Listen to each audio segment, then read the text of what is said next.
think editing a video podcast is hard and takes all day? Not anymore. Thanks to AI, I've been able to cut editing time by a factor of 4 compared to traditional video editing methods. Stay tuned, as by the end of this episode, you will know how I turn a long-form video into 28 amazing short clips, and you'll never guess how much time it takes. Many solopreneurs are either hesitant to start a podcast, let alone a video podcast, due to a lack of knowledge, or they are struggling to optimize their existing podcast process. There are two main challenges here. First, knowing where to start, and second, finding the tools that save time without compromising quality. And all of that without breaking the bank. The good news is that you're at the right place, my Macpreneur friend, because in this episode I will share my personal journey in rebooting the Macpreneur podcast, focusing on how AI drastically shortened the production time without compromising on the quality. So here's a quick overview of what I will cover in this episode. First, I will share with you my overall podcasting production process. Then you'll discover a key ingredient that applies beyond podcasting. After that, I will go over the different tools that I use, starting with those that are absolutely essential. Then you will get a rundown of exactly where AI is involved, and then I will finish by sharing with you the estimated amount of time that I save compared to traditional methods. So buckle up for another eye-opening episode of the Macpreneur podcast. Okay, so let's start by defining the context, because it's an important part of the puzzle. So when I decided to reboot the Macpreneur podcast, I kept the solo show format, but I made 3 big changes. First, I decided to shorten the episode to about 15 to 20 minutes in length, so that an episode could be listened to during a short commute or while doing some exercise. Second, I decided to structure the podcast into seasons of about 3 months, each featuring a specific theme. And third, because most marketing experts were raving about the power of video, especially YouTube as a powerful search platform, I decided to produce a video podcast, something that I had never done before. In theory, starting with a video, it should be easy to extract the audio portion for the audio podcast, and then after transcribing it, it should be easy to publish then a blog post. Now, initially, I wanted to produce daily episodes. However, after a few tests, I realized that even with artificial intelligence, I wouldn't have enough bandwidth to pull that off on my own. So I decided to produce a weekly show with the idea to extract 7 short snippets out of it that could then be released on multiple social media platforms on a daily basis. Now, big shout out to Ash Borland, the host of the Mortgage Marketing Podcast, who was the main inspiration for this omnipresent strategy, as he calls it. Now, the big unknown back in June 2023 was whether or not I would be able to pull that off. And at the time of recording, yes, I'm almost 6 months into the reboot, and the answer is yes. So here's the process that allows me to produce this kind of output.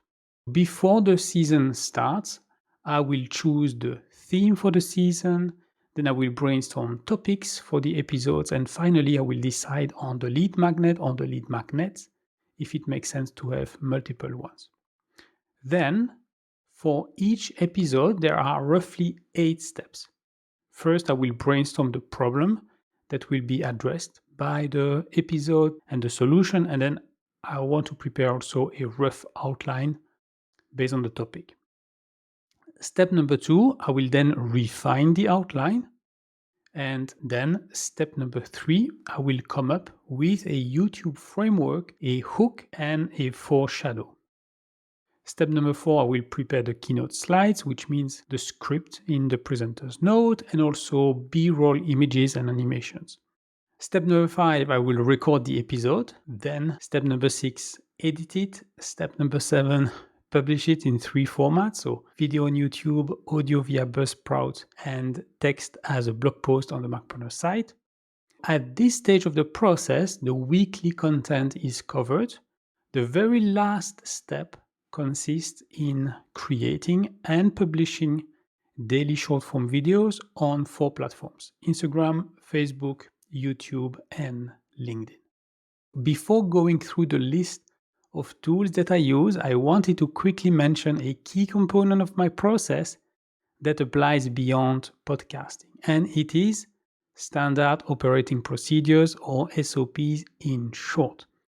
Over the past 6 months, I have documented and refined a SOP that I follow for every episode. SOPs are essential, and solopreneurs tend to make 2 mistakes when it comes to SOPs.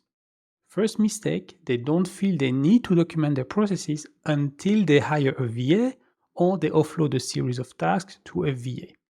I believe it is short-sighted because SOPs prevent mistakes, which can be quite costly both in terms of quality and of lost time. This is especially true when we do stuff occasionally. The second mistake is to assume that once we have created a SOP, job done, let's move on. What most solopreneurs fail to realize is that SOPs are really great basis for continuous improvement. And in the case of the Macpreneur podcast, I revise the process almost after every episode. In fact, I will cover this topic in more details during season number 4. Now, you might be wondering what tool you could use for that. And so from my side, I have settled on Apple Notes. I absolutely love the fact that it's possible to add URLs, checklists, bulleted lists, numbered lists, as well as images. And best of all, everything synchronizes across all my devices. The only downside is that it's not easy to automate the reuse of a template. So with shortcuts, I'm able to create a new note in the folder of my choice, but then I still need to copy paste the SOP from the template into the note created specifically for each episode. Having said that, I have created a dozen of SOPs in Apple Notes, and I feel much more confident in my ability to consistently produce quality work while giving me the tool to further boost my productivity. Okay, so now let's talk about the tools that I use to produce the Macpreneur podcast, starting with the 2 most important ones, Keynote and Descript. If you're following me on Instagram, you will most probably already know that I came up with a quite clever solution, if I may say so myself, of using a square Keynote template. Yes, 1920 pixels wide by 1920 pixels high. I've gone through several iterations, and here is what I've finally settled onto.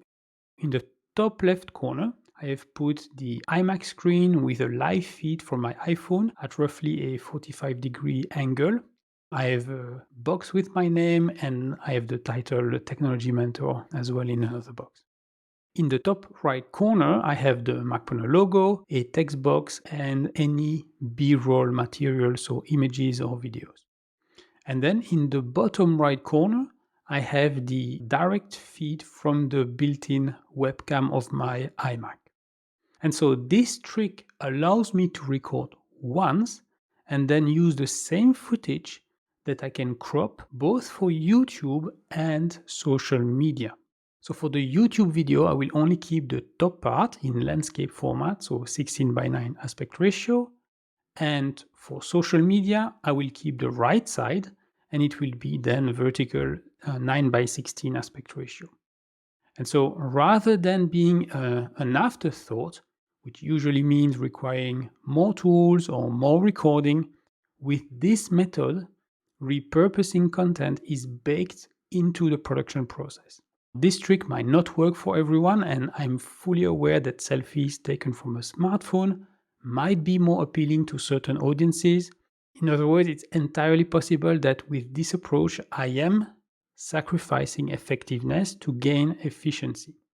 However, for the time being, and given how full my plate already is, I am okay with this compromise. And maybe one day I will change my mind and I will change strategy. Who knows? Now, if you're interested in implementing a similar strategy yourself, and if you need help, just DM me on Instagram. My handle is Macpreneur. Okay, the second most important tool in my podcast production process is Descript, which has a lot of artificial intelligence baked in. So here are the built-in features that actually leverage AI in Descript. The first one is the transcription, which allows to quickly edit the video as if it's a Google document. The second one is audio processing to remove background noises. The feature is called Studio Sound. It has also eye contact simulation, so it's a feature that is still in beta, but that can give the illusion that the speaker watch straight at the camera, even though they are not. The last one that I use very rarely is called voice cloning, and it can be used to quickly replace misspoken words, but in my own voice. Now, the killer feature is really being able to edit a video simply by selecting text, doing copy-paste, and deleting text. Descript can also remove filler words in one click, but because it sometimes removes stuff that it shouldn't, I have stopped using that feature. And in my experience, the transcription quality is a bit inferior to Mac Whisper. So as a consequence, I still need to go through the entire video to correct some parts of the transcription, and I remove the filler words manually along the way. Luckily, it's possible to configure the playback speed, and I set mine to a 2x when I go through the transcript. Like a word processor, you can do search and replace to fix the spelling of words that appear several times in the recording. There is a keyboard shortcut M to add markers that can then be used as chapters for YouTube or for Apple Podcast, and later on also as titles in the blog post. On top of that, it has a fairly intuitive video editor with a timeline at the bottom and other keyboard shortcuts that make it very quick to cut the clip at any point. Now, if you've never used Descript, you might be wondering how it can help repurpose content. Well, in my case, every episode is a project, and in Descript parlance, every project can have multiple compositions. And compositions can be audio only or video. And if it's video, then they can have different sizes and different aspect ratios. So after a first pass of editing the square video, I will create a separate composition for the audio version and then another composition for the YouTube video. Why? Simply because they are slightly different. The audio version has two jingles, one at the beginning, one at the end, and after the first jingle there is also a welcome section. On the other hand, in the YouTube version, there is no jingle at the beginning. The content starts straight after the hook and the foreshadow, and also the outro is slightly different. Instead of saying thank you for listening, it says thank you for watching the podcast. And if you were wondering, creating a new composition, super simple. You select text, right click, new composition. And once a composition is done, it's very easy to export or to publish content as well. So in the top right corner of the window, there is a publish button. For the audio version, even though Descript can publish directly to Buzzsprout, I have noticed that the chapters are not copied. So in the end, I still do an export as an MP3. I know I have the chapters, then I manually upload the MP3 from my Mac to Buzzsprout via the interface. From the same composition, I also export the transcript as a Markdown file and in plain text format.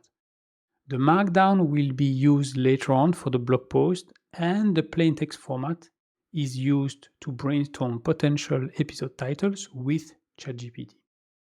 For the horizontal video, I publish directly to YouTube from Descript. So there is no need to download or upload anything. So for every episode, I need to sign into my YouTube account to give Descript permission to upload the video.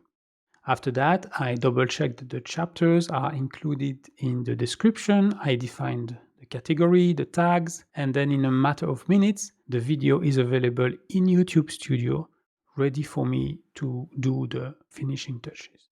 You can try Descript for free with some limitations. For instance, you have maximum 1 hour of transcription per month, only one watermark-free video per month, and the video that you export are limited to 720p. I currently have the creator plan at $15 per month for 10 hours of transcriptions and the ability to export video in 4K resolution. There are some limitations, but they don't bother me, so this plan is perfect for my needs at the moment. There are a bunch of other tools that I use to help me throughout the production process, some of which may be familiar to you if you have listened to the previous episode. In alphabetical order, I'm using Camo Studio. It's an app that turns my iPhone into a second camera by plugging it over USB. I'm using also MacGPT, a tool that allows me to access ChatGPT without needing to open a browser. PopClip, another tool that allows me to quickly do stuff right after selecting text. Post-haste, I use that to create the default folder structure, including the default templates for each episode. I use ScreenFlow before Descript to quickly process the audio after the recording, but more importantly, to shrink the size of the video by a factor of 10. So it's much faster afterwards to upload into Descript, and it consumes less space on my Descript account. I'm using also Ulysses to finalize and to publish the blog post for each episode. I'm using also Web Catalog, a tool that turns websites into Mac applications. Actually, what I've created is an application called Macpreneur, and it's an app that has access to a bunch of web services. So from the Macpreneur app, I can directly access Buzzsprout, YouTube Studio, Meta Business Suite, LinkedIn, the admin panel of the Macpreneur site, and a bunch of other web services. And then the last tool, Writer's Brew, which I talked a lot in the previous episode, that allows me then to invoke ChatGPT via the API, the application programming interface. And I can do that either by opening the Mac app of Writer's Brew or via the PopClip plugin action. Now let's have a look at where AI is involved during the Macpreneur podcast production process. So before the season starts, I use AI to help me with the brainstorming, for the ideas, for the topics, and I'm also using the strategies that I introduced in episode 74. Then for each episode, I will do the very first step myself, which is getting the first draft of the problem I'm addressing, the solution provided by the episode, and a rough outline. Then I'll use oftentimes AI for additional research to refine the outline. And then I will use that as the basis to create a YouTube framework and to brainstorm the hook and the foreshadow using ChatGPT. For the Keynote slides, apart from some illustrations that are generated by DALL-E, most of the visuals are screenshots or screen recording that I do directly on my Mac. AI doesn't really help me here because the bulk of the work is creating the script and the animations, for which I want to keep 100% creative control. Then come the recording, where no AI is involved. And actually, most of the AI help occurs during the last 3 steps of the process. So editing is done with Descript, and I've already covered most of its AI features. One thing that I didn't mention is that it also exports the captions for YouTube as a SRT file. Now, before publishing the podcast, I use ChatGPT to help me with the episode title, the summary, and the takeaways. based on the final transcript. For the blog post, I use Writer's Brew to correct any grammar or punctuation issues. Then, to prepare the social media clips, I go back into Descript and then I will prepare 7 vertical videos for YouTube, Instagram, and Facebook, and 7 square videos for LinkedIn.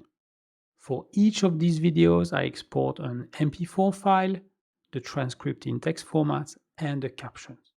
And then using Writer's Brew, I then use AI to convert the transcript into text that is optimized for social media and that will accompany every video. Okay, so that's great, but in practice, how much more efficient does it make me? Well, I've done some research, and using traditional methods, an experienced video editor will take between 30 and 60 minutes to edit 1 minute of video. So for a 20-minute long episode, we talk about 10 to 20 hours just for the editing part. Since I'm tracking my time with Toggle, I've analyzed the data for all the episodes of season 3 so far, and in average, it takes me 2 hours and 15 minutes to edit the podcast. Now, even if we compare that to the minimum, which would be 10 hours, it's still a 4-time speed up and an average saving of 7 hours and 45 minutes per episode. In fact, I did even more research to check how my editing time compared to traditional audio podcast editing. And what I found is that the range is between 3 and 10 minutes of editing time for each minute of audio. And so with an average of 2 hours, 15 minutes for a 20-minute video, my average is about 6.7 minutes per minute of podcast. So I achieve roughly the same performance as an audio engineer while being able to produce 3 times the outputs, right? An audio file, a video file, and a blog post. And for the social media clips, I'm able to produce and schedule 28 clips of 1 minute each in around 3 hours and 15 minutes per episode. It may sound a lot, but using traditional method and assuming only 30 minutes per minute of video, we're talking about an estimate of 7 hours. So I'm still twice as fast, and I have created captions and text and scheduled the 28 clips, when with the other method, we're still talking about just editing. And so all in all, so the weekly and the daily content, I'm saving more than 10 hours every episode. It's more than a full day of work every week. To recap, I have started this episode by explaining my overall process and by stressing out the importance of standard operating procedures. Then I've covered in more details Keynote and Descript, the 2 tools that are key to pulling off a weekly show in 3 formats and daily short-form video content on 4 social media platforms. All of that alongside a full-time job. I briefly mentioned the other Mac tools that I use, and then I went over the steps of the process where I leverage the power of AI. Then I finished by estimating the time that I save, both using AI and a now well-oiled process and a bunch of templates. If you're still on the fence about the idea of starting your own podcast, I hope this episode has shown you that it's more than doable, especially on a Mac. And if you're already a podcaster, I hope this has given you ideas to improve your process or strategies to increase your social media presence. In any case, if you'd like to jumpstart or boost your podcasting efforts, just DM me on Instagram. My handle is Macpreneur FM. I'd be super happy to help you with that. So that's it for today. In the next episode, I will wrap up season 3 by exploring other AI use cases that I haven't covered so far. And then I will share my views and predictions regarding future AI developments in 2024 and beyond. If you haven't done it yet, visit macpreneur.com/AI to grab your own copy of the Top 10 AI Tools cheat sheet This PDF will give you the edge that you need to boost your solo business in this fast-pacing world. Once again, it's macpreneur.com/AI. Until next time, I'm Damien Schreus, wishing you a great day. Thank you for watching the Macpreneur podcast. If you've enjoyed the show, please leave a comment and share it with a friend right now.